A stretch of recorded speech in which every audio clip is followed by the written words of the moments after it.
सकाळु भाभी आज क्या मुँह देखी के जानी एजाए पेट्रे दाना टिके पड़नी किंतु शेष में एत टेस्टी खाଇବା मिलला जे भाविया को पड़ला कौटा आग खाइबी कौटा पछे खाइबी। झील को सकाळ खाइबार छतुआ खुई देती आ निजपाई किसी बन नी काम सब सारिकी भाविली कौन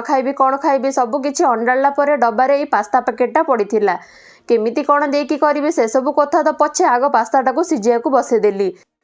फ्रिजटा खोली देखला बेलू फ्रिज्रे केवल ये गाजरटा पड़ी आउ बेसी किसी न भाविकी सांगे सांग पियाज कंचा लंका गाजर टमाटर सबको काटी पकेली कढ़ई तेल दे सबको भाजी भुजा दे मसला पास्ता पकई घाटीदेली थाली रे बाढ़ी नहीं चामचे खाई कि नहीं गेट बाड़ेबार आवाज आसला उठिकी देखे तो सामना घर माउसी खाଇବା थालटे धरेदेले मते मु पचारि ये कौन से कहला आज घर को कुणिया आसचंती बोली से पूरनपोली आमरस पापड़ पकुड़ी सबू बनी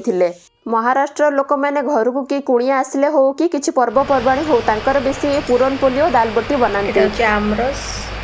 पूरनपोली एटा गहम गोटे पापड़ जो फुरुड़िया कहती गोटे बिरी रे पापड़ आईटा हूँ बाजरी रे पापड़टा